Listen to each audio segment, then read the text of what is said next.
今回はタロットカードの22枚目、世界のカードの意味をもとにお話ポンが独断と偏見で現代調にアレンジしました。どうぞ最後までお楽しみください。それではシリーズタロットカード物語アルケミアより第22話スタートです。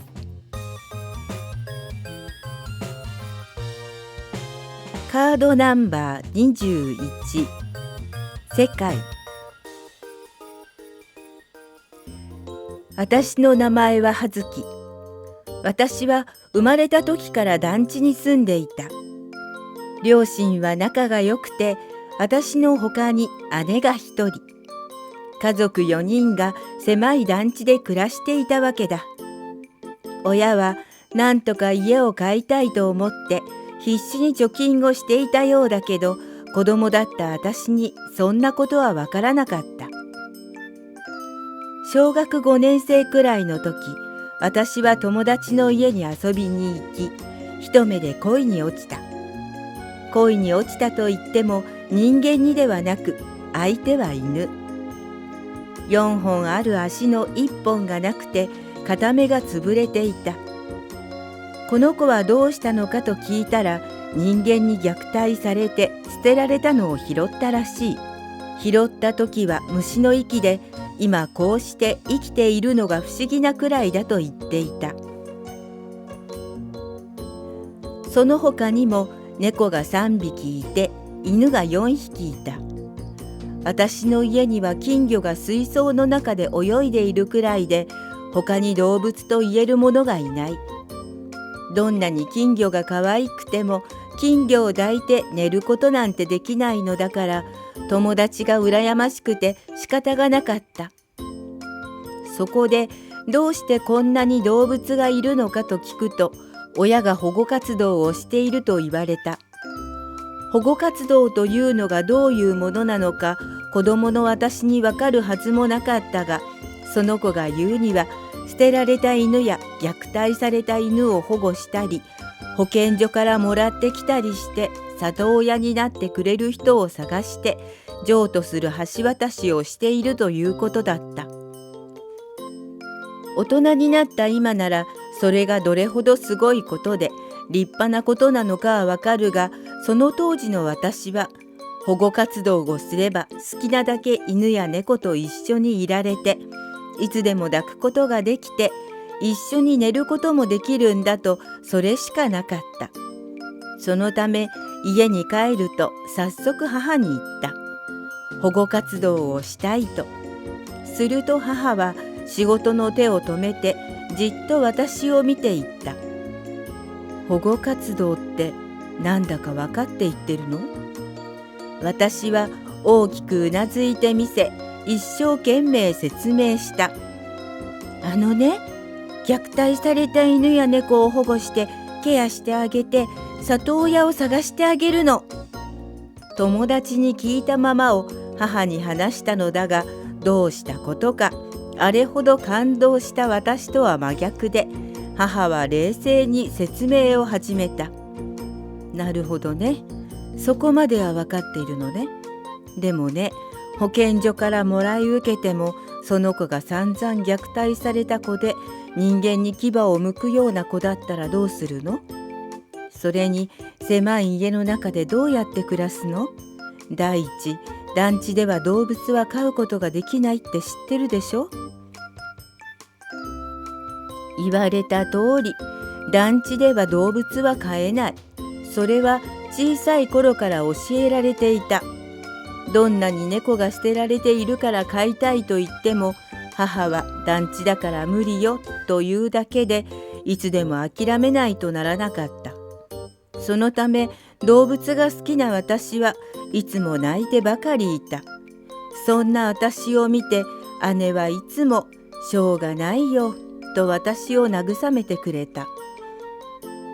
だがどんなにダメだと言われても、動物と暮らせないことは私にとって辛くのしかかるばかりだった。どうしてそこまでのしかかってくるのかわからないが、動物に対する思い入れは度を越すものがあったようだ。そしていつの日か必ず動物と暮らすのだという思いが心に根付いていった。中学生になり、動物への思いはさらに広がっていき、高校生になった時には自分にできることが何かあるのではないかと思うようになっていった。バイト代からわずかながらの寄付を保護団体に送ったりしたが、果たしてそれで動物を助けていることになるのかと自分の不甲斐なさに嫌気がさした時期もあった。ならばボランティアとして保護犬の世話をさせてもらえないかと考えたが、日本にはたくさんあるはずの保護犬団体が私の住む地域にはなく、結局それも断念せざるを得なかった。両親はそんな私をため息混じりに見ていたようだが、とにかく私は動物と関わりたいと切望していたように思う。しかし親元で暮らし、しかも団地住まいの状況で動物と暮らすなどありえない話だ。さすがに高校生の私はそのことを認識せざるを得なくなっていた。理解したくないというわがままな自分と、これが現実なんだからしょうがないんだよという自分。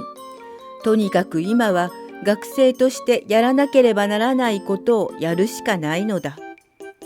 私はひたすらに勉強することで動物と関われない寂しさを紛らわしていった。できることなら動物関係の仕事に就きたい。そうは思っても思うようにはいかず、結局親の言いなりに文系の大学に進むこととなった。ところがここで大逆転が起こる。はじめは寮もないしアパートで一人暮らしをするしかないと思っていた。何せ他県の大学を受験して合格したわけで、せっかく合格したのだから家から遠いのでやめますなんてことはもったいなくてできない。両親は受からないだろうと思っていたようで、他県と聞いても驚かず、文系なんだからいいでしょという私の意見を聞き入れたのだった。私としては行きたい大学があるわけでもなく、ただ家から離れることでもしかしたら動物と暮らせるチャンスがあるかもしれないと淡い期待を寄せての受験だった。それに私としてはとにかく大学生活の4年間を無事に過ごせればそれでいいわけで、大学を卒業したら動物と一緒にいられるような仕事を選ぼうと思っていた。両親はアパートでの一人暮らしなんて女の子がするものではないと思っていたようだけど、私はしょうがないよという曖昧な言葉で両親を黙らせて家を出た。これが大逆転のスタートだ。親と離れ自由に好きなことができる喜びに、私は背中の羽が広がる思いだった。大学が休みの日にはペットショップに行き、何時間も動物たちを眺めて過ごした。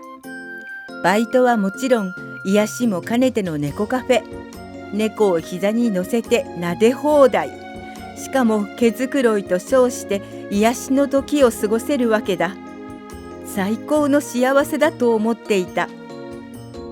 そんなある日、バイトから帰る道すがら、本来なら目に入るはずもない路地に犬が倒れているのに気がついた。犬はガリガリに痩せて、体中の毛がむしられた上に傷だらけで、私が近寄ってもうっすらと目を開け小さくうなるだけだった。人間に対する不信感と怯え、近寄らないで、怖いという声が聞こえたような気がした。見つけた時は犬同士の喧嘩かと思ったが、野良犬なんて見たことがない。それでこれほどの怪我をしているのは変だと思った。その時、小学生の時に友達の家で見た犬を思い出した。すると頭に虐待の二文字が浮かんだ。きっと虐待して死にそうになったから捨てた。そういうことなんだろう。だから私を見たこの犬は近づかれることを恐れている。近づかれたらまた何をされるかわからない。そう思っているのだろう。私は犬に声をかけた。できるだけ優しく。何もしないし、いじめたりしないことを声に出して近づいた。犬は力のない体でありながら少し首を持ち上げたが、それ以上は何もできないようだった。体の大きさは中型犬くらい。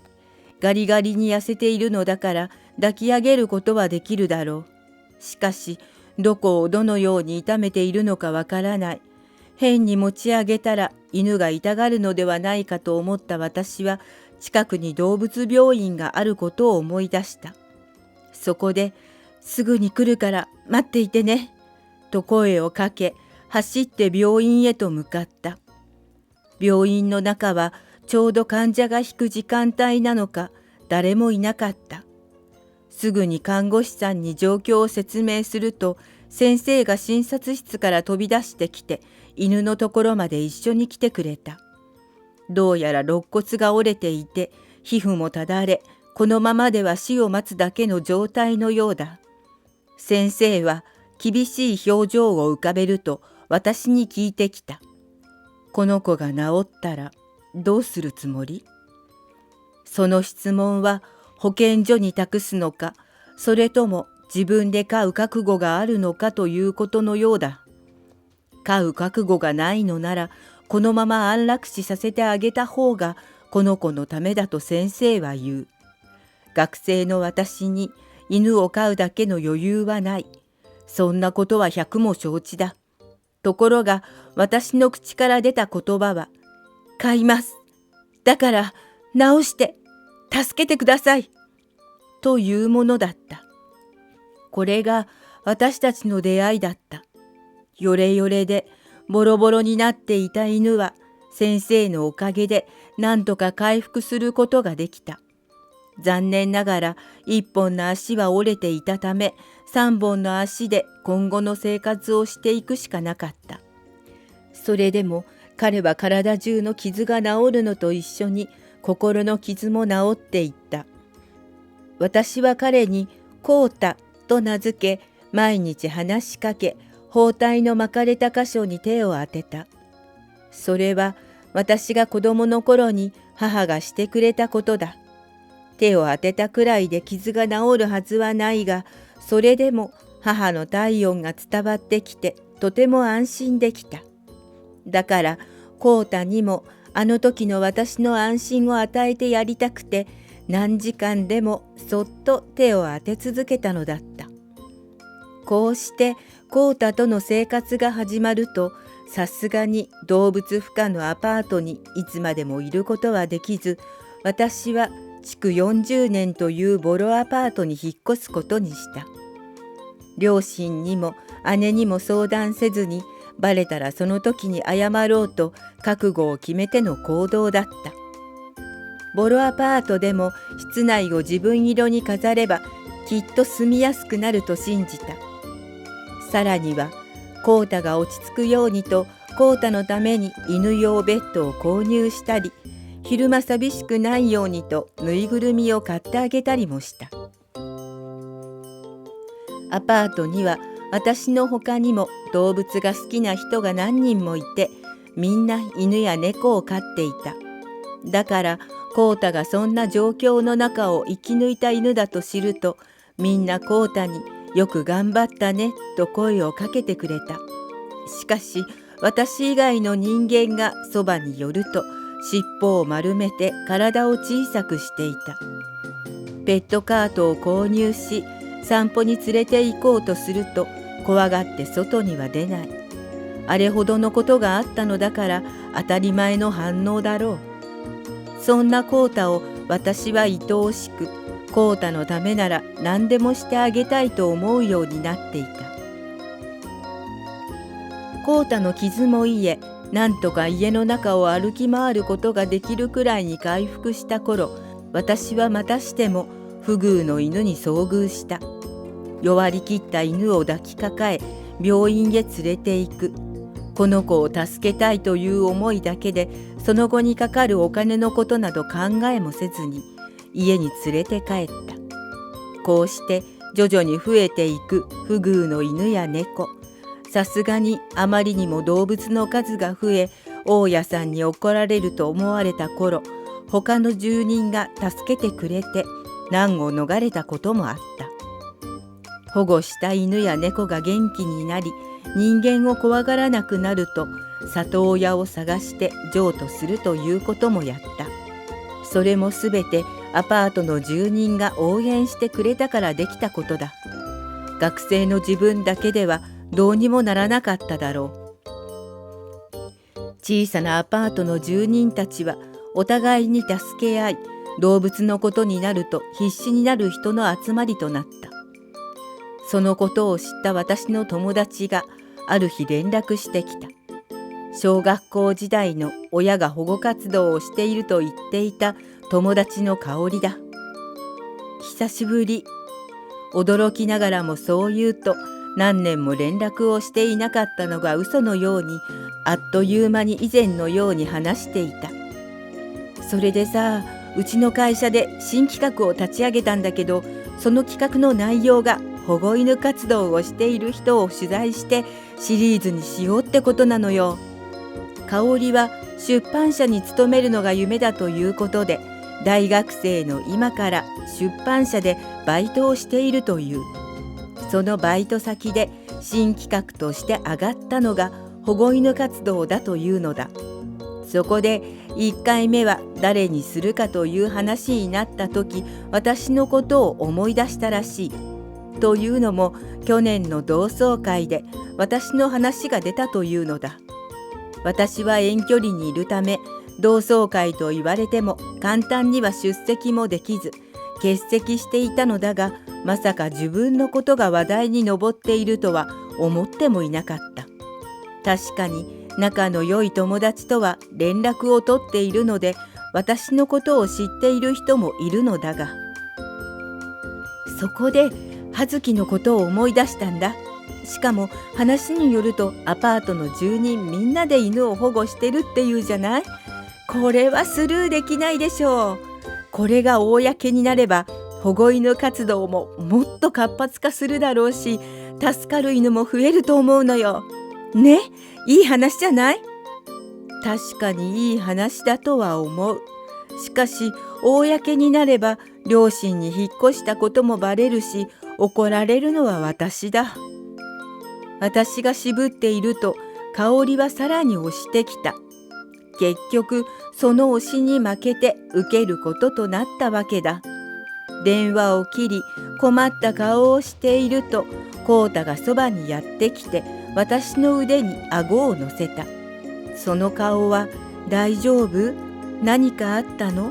と聞いているようだ。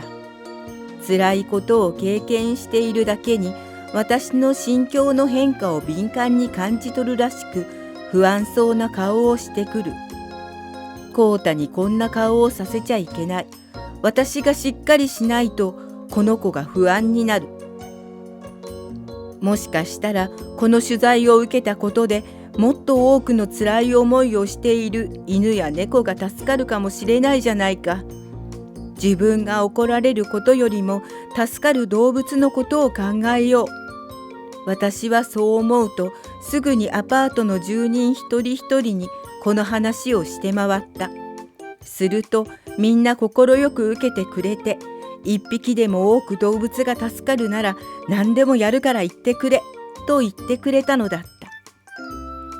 取材当日はきれいに澄み渡った青空だった。取材は2人でやってきた。その1人が香織。香織が取った案件だからとアルバイトでありながらも取材に参加することができたと喜びを隠しきれない様子で私に話してくれた。取材は主に私がどういう経緯で保護活動をするようになったのかを話し、保護活動を支援してくれているのが同じアパートの住人だという話をした。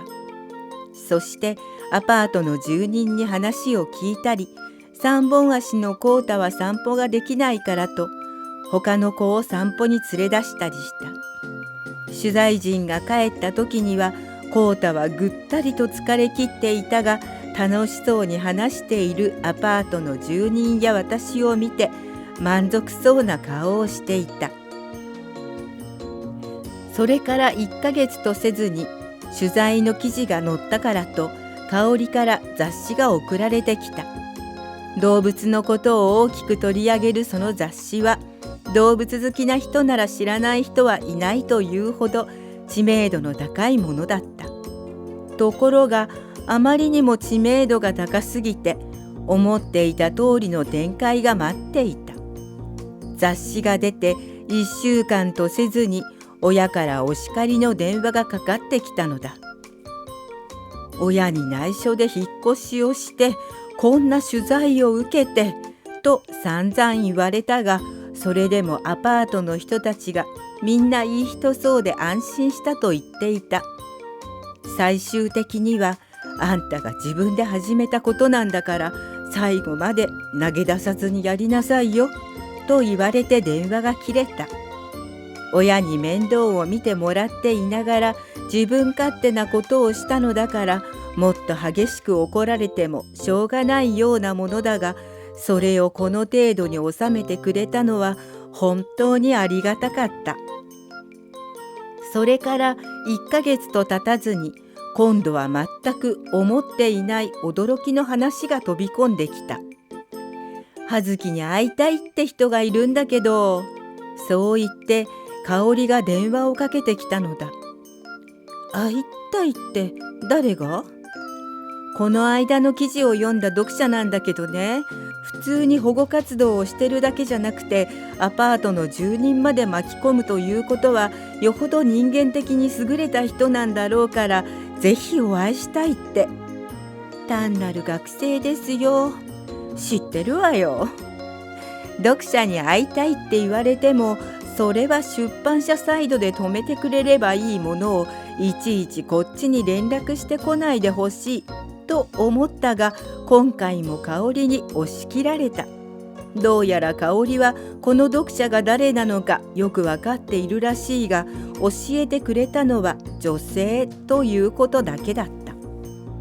相手と会うときは香織も同席するからと早くも記者根性をあらわにしていた。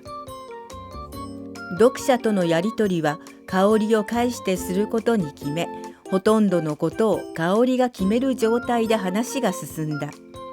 そしてお互いの日取りのいい日に読者がアパートにやってきたのだが、驚いたことに相手はどう見ても高そうな真っ黒な車に乗ってやってきた。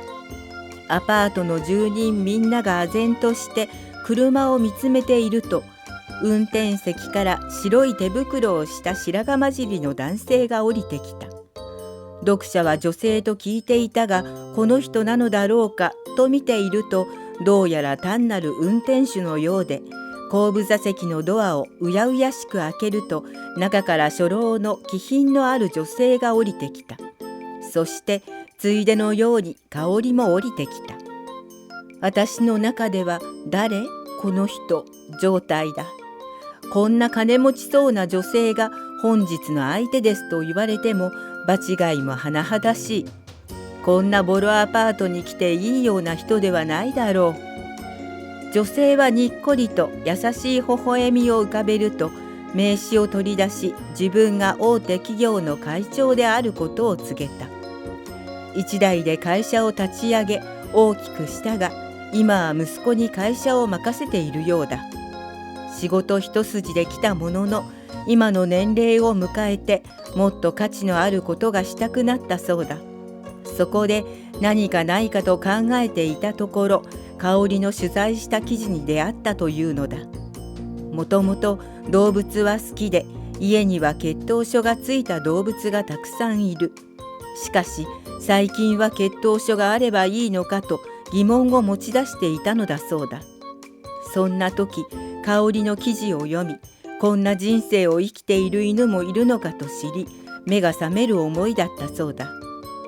お金があるのならば、そのお金を有意義に使いたい。そこで保護活動をしてみたらどうかと考えたという。そうすることで世の中のかわいそうな動物を救えるならば、自分がこの世を去る前に最後にできる価値あることじゃないか、そう思ったそうだ。私はさすが金持ちだなと思うばかりだった。保護活動にはお金がかかる。餌代ばかりか去勢手術をしたり、避妊手術を施したり、一匹ならば大した金額ではないと思えても、多数となれば学生の自分ではどうにもならない金額だ。助けたい動物がどんなにいても、広い場所がなければ動物を保護することもできない。狭いケージに入れたままにしていれば、それこそ虐待になってしまう。散歩に連れて行きたくても一人では到底無理な話だ。学生をしてバイトをして、どんなに仲間がいるとは言っても、みんな仕事を持っているのだから、助け合いにも限度がある。私ができない部分をこういった人がやってくれたら、きっと動物たちも喜ぶことだろう。女性はひとしきり私と会いたかった理由を話すと、こう続けた。それで広大な土地を用意することにしましたが、管理する人がいません。もちろん募集をかければ集まるでしょう。しかし誰でもいいとは思えません。動物を心から思うことの人でなければ、安心して預けることは無理だと思うんです。その通りだ。どんな人でもいいというわけにはいかないし、保護した動物たちだって辛い思いをしているのだから、簡単に人間を信じることはしない。それと根気よく向き合えるかどうかというのもある。そこで葉月さんならきっと素晴らしい管理人になれるんじゃないかと思ったんです。どうかしら。私を助けてはもらえないかしら。は、あまりのことに言葉が出なかった。私は大学生だ。助けてくれと言われても、仕事として従事することは無理な話だ。わかってます。だから大学を卒業するまで待ちます。保護犬が快適に暮らせるような施設も作らないとならないし、こちらにもそれなりの準備期間というものが必要ですから、多分大学を卒業するくらいがちょうどこちらの準備も完了する頃ではないかと思っています。それと当たり前のことですが、お給料も出します。これは就職と考えていただけるとありがたいのです。うちの会社の社会貢献として経営していくつもりなので、あなたはうちの会社の社員になるわけです。それは願ったり叶ったりだ。大学もあと1年で卒業だ。来年には就活が始まる。そうなれば保護活動に力を注ぐ時間も限られてくる。いくらアパートの人が助けてくれるとは言っても、就職してからも今と同じにはいかないだろうことは想像できている。そこに持ってきてこの話だ。これが本当ならば乗らないではないだろう。しかもかねてより望んでいた動物に携わる仕事なのだから。私はアパートの人たちに顔を向けた。すると誰もがうなずいていた。はい、お願いします。私がそう言うと女性は、ああよかった。そうそう、葉月さんが保護したワンちゃんたちも連れてきてくださいね。それとアパートの皆さんも、もし助けていただけるならばこちらで働いていただけたらと思います。そう言うと女性は深く頭を下げた。すると私の後ろから、これがヘッドハンティングってやつか？これだけの大企業で働けるんだ。今の会社よりもずっといいよな。保護活動を心置きなくできるなら、俺は今の会社を辞めるのはいとわない。という声が聞こえてきた。こうして私が大学を卒業するのと同時に新たな地で保護活動が開始されることとなった。活動拠点の保護センターの名前も私たちが決めることで話がまとまった。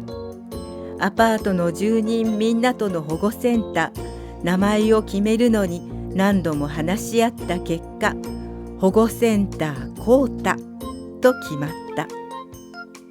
すべてはコータが運んできてくれた幸せだからということだった。この話がまとまると、またしても香織から雑誌が送られてきた。その雑誌の第一面に私と女性が握手をしている姿が掲載されていた。そしてこの記事が大きな波紋を呼び、女性の会社の株価が上昇したというから驚きだ。しかも保護センターコータで働きたいという人が多数連絡してくるというのだから、これまた驚きだった。そんなにも保護活動に興味のある人がいるのかと嬉しくもあった。できることならこの活動が全世界に広がり、保護センターなど必要としない世の中になってほしい。その思いを胸に、私はアパートのみんなとスタートに向けて毎日のように準備を進めている。コータとの出会いがもたらしたこのチャンスを最大のものにするために。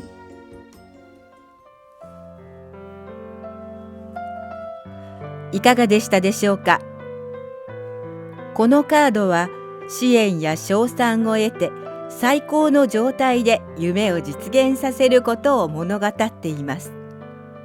反問したすべての経験が統合され、新たな人格が誕生した状態を暗示しています。面白かったと思ったらチャンネル登録とグッドボタンをお願いします。それでは次のお話でまたお会いしましょう。